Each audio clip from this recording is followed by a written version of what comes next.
Chapter 1: The Inheritance. In the small, picturesque town of Willowbrook, 13-year-old Ethan had always been fascinated by his grandfather's stories. His grandfather, a retired clockmaker named Mr. Harrison, often regaled Ethan with tales of his adventures and the mysterious inventions he had created in his workshop. Ethan, with his unruly brown hair and inquisitive blue eyes, loved spending time in the workshop, surrounded by ticking clocks and intricate gears. One rainy afternoon, Ethan's grandfather called him into the workshop for a special announcement. "Ethan, my boy," Mr. Harrison said, his eyes twinkling with excitement, "I have something very important to pass on to you." Ethan watched in awe as his grandfather opened an old, wooden chest and pulled out a beautiful, antique pocket watch. The watch was intricately designed, with delicate engravings and a small, glowing gem embedded in the center. "This watch has been in our family for generations," Mr. Harrison explained. "But it's no ordinary watch. It has the power to travel through time." Ethan's eyes widened with disbelief. "A time-traveling watch? Really, Grandpa?" Mr. Harrison nodded solemnly. "Yes, really. This watch can take you to any moment in history, but it must be used wisely. There are rules and responsibilities that come with this gift." Ethan felt a surge of excitement and curiosity. "Can I try it out?" His grandfather smiled. "Of course. But remember, the watch will only work if you truly believe in its magic." Chapter 2: The First Journey. Ethan couldn't wait to test the time-traveling watch. That night, he sat in his room, holding the watch and thinking about all the places and times he wanted to visit. Finally, he decided to start with a visit to ancient Egypt, a time and place that had always fascinated him. He carefully wound the watch and whispered, "Take me to ancient Egypt." The gem in the center of the watch began to glow brightly, and Ethan felt a strange sensation, as if he were being lifted off the ground and carried through a whirlwind of light and color. When the sensation stopped, Ethan found himself standing in the middle of a bustling marketplace. The sun was shining brightly, and the air was filled with the sounds of merchants calling out their wares and the chatter of people going about their daily business. Ethan looked around in awe. He was in ancient Egypt. He marveled at the sight of the towering pyramids in the distance and the majestic Nile River flowing nearby. The marketplace was filled with stalls selling everything from fruits and spices to pottery and jewelry. As he wandered through the market, Ethan noticed a young girl about his age, struggling to carry a heavy basket of goods. Without thinking, he rushed over to help her. "Thank you," the girl said, smiling gratefully. "My name is Nefertari." "What's yours?" "Ethan," he replied, still amazed by his surroundings. "I'm visiting from far away." Nefertari nodded, seemingly unfazed by his vague explanation. "Well, Ethan, it's nice to meet you. Would you like to see the pyramids? My father works there as a builder." Ethan's heart raced with excitement. "I'd love to." Chapter 3: The Pyramids of Giza. Nefertari led Ethan through the bustling streets of the city and out into the open desert. The towering pyramids loomed ahead, their massive stone blocks glinting in the sunlight. Ethan could hardly believe he was seeing one of the 7 wonders of the ancient world up close. As they approached the pyramids, Nefertari's father, a sturdy man with sun-bronzed skin and a kind smile, greeted them. "Hello, Nefertari. Who is your friend?" "This is Ethan," Nefertari explained. "He's visiting and wanted to see the pyramids." Nefertari's father nodded and gestured for them to follow him. "Come, I'll show you around." They spent the afternoon exploring the construction site, watching as workers carefully positioned massive stone blocks and skilled artisans carved intricate hieroglyphs into the walls. Ethan was fascinated by the sheer scale and complexity of the work. "How do you move such large stones?" Ethan asked, marveling at the size of the blocks. Nefertari's father smiled. "It takes a lot of teamwork and ingenuity. We use ramps, levers, and a lot of manpower."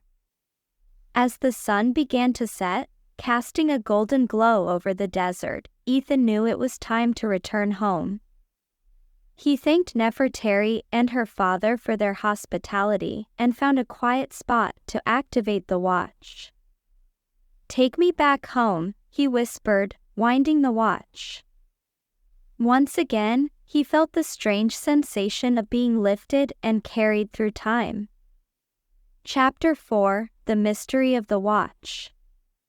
Back in his room, Ethan couldn't stop thinking about his incredible journey.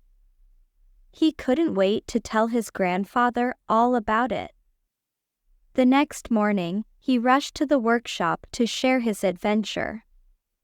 Mr. Harrison listened with a smile, his eyes twinkling with pride.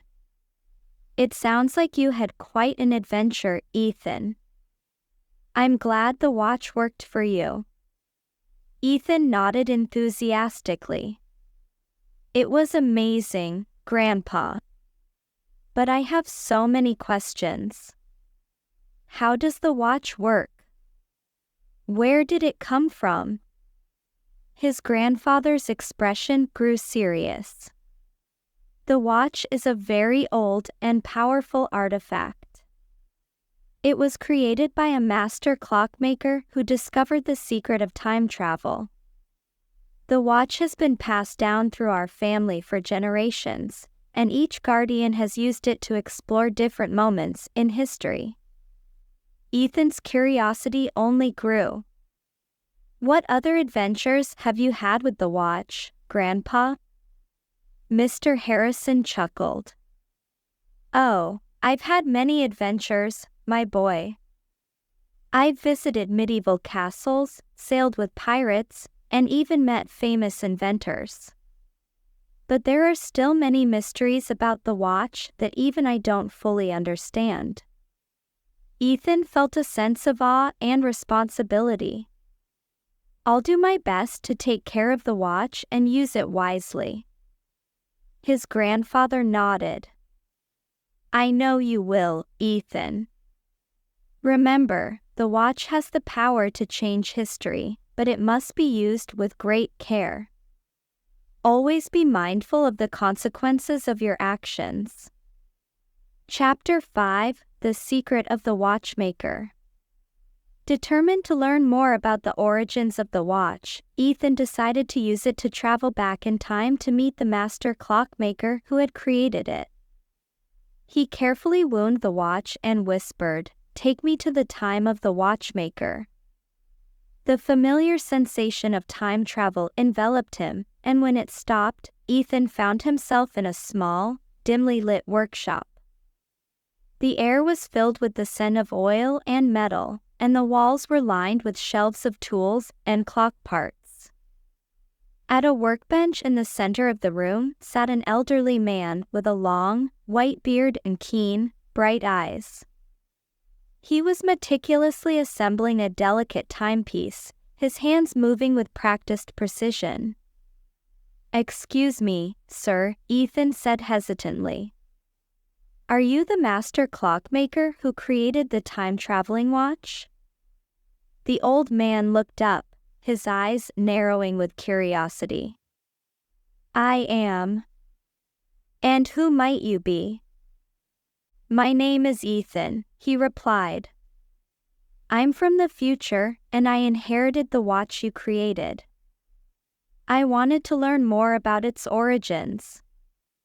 The clockmaker's eyes twinkled with interest. Ah, so the watch has found its way to you. Come, sit down, and I will tell you its story. Ethan sat down eagerly, and the clockmaker began to speak. Many years ago, I discovered a hidden manuscript that revealed the secrets of time travel. It took me years of experimentation and countless failures, but I finally succeeded in creating the watch you now possess. It is a powerful tool, but it must be used with great caution. The clockmaker paused, his expression growing serious. The watch can take you to any moment in history, but it also has the power to alter the course of events. It is a great responsibility, and it should only be used for the greater good. Ethan nodded, feeling the weight of the clockmaker's words. I understand. I'll be careful. The clockmaker smiled. I believe you will, Ethan. Remember, the watch chooses its guardian, and it has chosen you for a reason. Trust in yourself and in the magic of the watch. Chapter 6: A New Mission.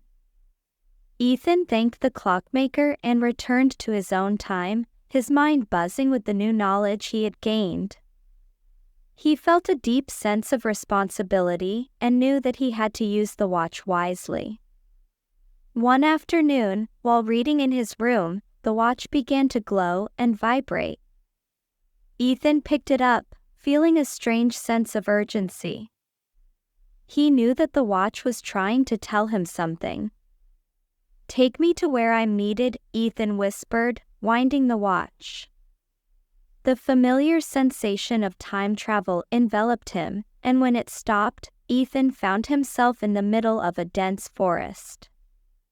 The air was filled with the sounds of rustling leaves and distant animal calls. Ethan looked around, trying to get his bearings. He noticed a young girl, about his age, standing by a large tree. She seemed distressed and was looking around frantically. Are you okay? Ethan asked, approaching her. The girl turned to him, her eyes filled with worry. I'm lost. I was following my father, but we got separated. I don't know how to find my way back. Ethan felt a surge of determination.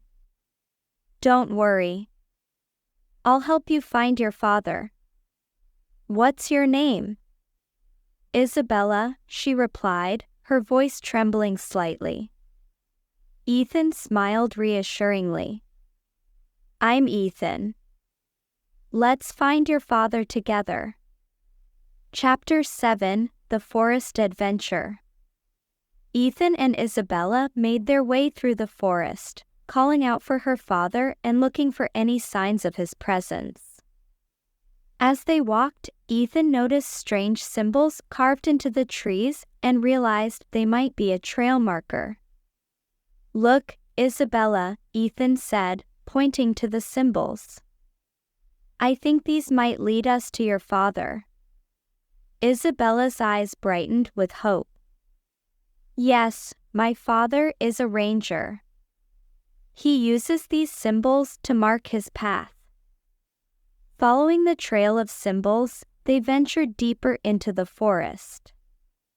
Along the way, they encountered various obstacles, including a fast-flowing river and a steep ravine. Using their combined skills and determination, they managed to overcome each challenge. As they climbed over a fallen log, Ethan spotted a figure in the distance. Isabella, look. I think that's your father. Isabella's face lit up with joy. Father. Over here. The man turned and rushed towards them, relief evident on his face. Isabella. Thank goodness you're safe. Isabella hugged her father tightly, tears of relief streaming down her face. I was so scared, but Ethan helped me find you.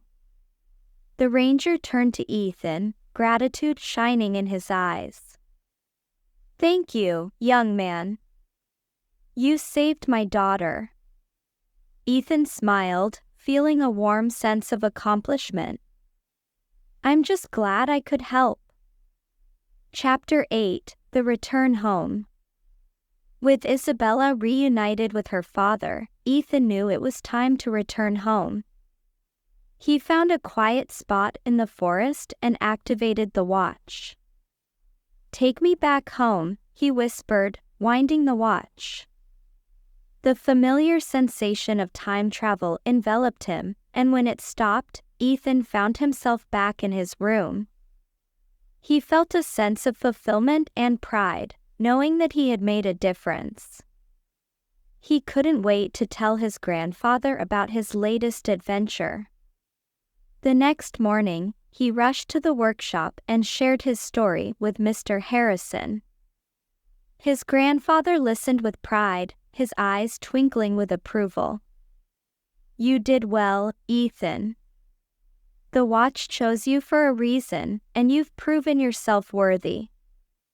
Ethan nodded, feeling a deep sense of responsibility. I'll continue to use the watch wisely and help others whenever I can. Mr. Harrison smiled. I know you will, my boy. The watch is in good hands. Chapter 9: The Future Awaits. Ethan continued to have many adventures with the time-traveling watch, each journey teaching him valuable lessons and strengthening his sense of responsibility. He visited different eras, met incredible people, and witnessed historical events firsthand. But no matter where the watch took him, Ethan always remembered the words of the clockmaker and his grandfather. He used the watch's power for good, helping those in need and protecting the course of history. As he grew older, Ethan became a respected figure in Willowbrook, known for his wisdom and kindness. He shared his knowledge and experiences with the next generation, inspiring them with tales of his adventures. And one day, when the time was right, he passed the watch on to a new guardian, knowing that its magic would continue to inspire and protect. Chapter 10: A Legacy of Time. Ethan's adventures with the time-traveling watch became the stuff of legend in Willowbrook. The townspeople spoke of his bravery and the incredible journeys he had undertaken. The watch, now passed down to a new guardian, continued to serve as a symbol of hope and adventure.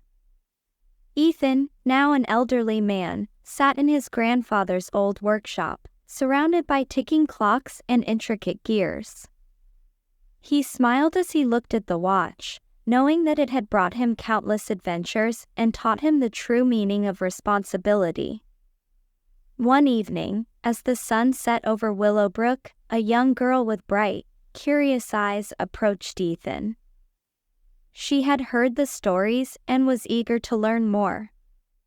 Tell me about your adventures, Mr. Harrison, she said, her eyes shining with excitement. Ethan chuckled and patted the seat beside him. Well, it all started with a time-traveling watch. And so, the legacy of the time-traveling watch continued, a testament to the power of belief, the importance of responsibility, and the endless possibilities that time held.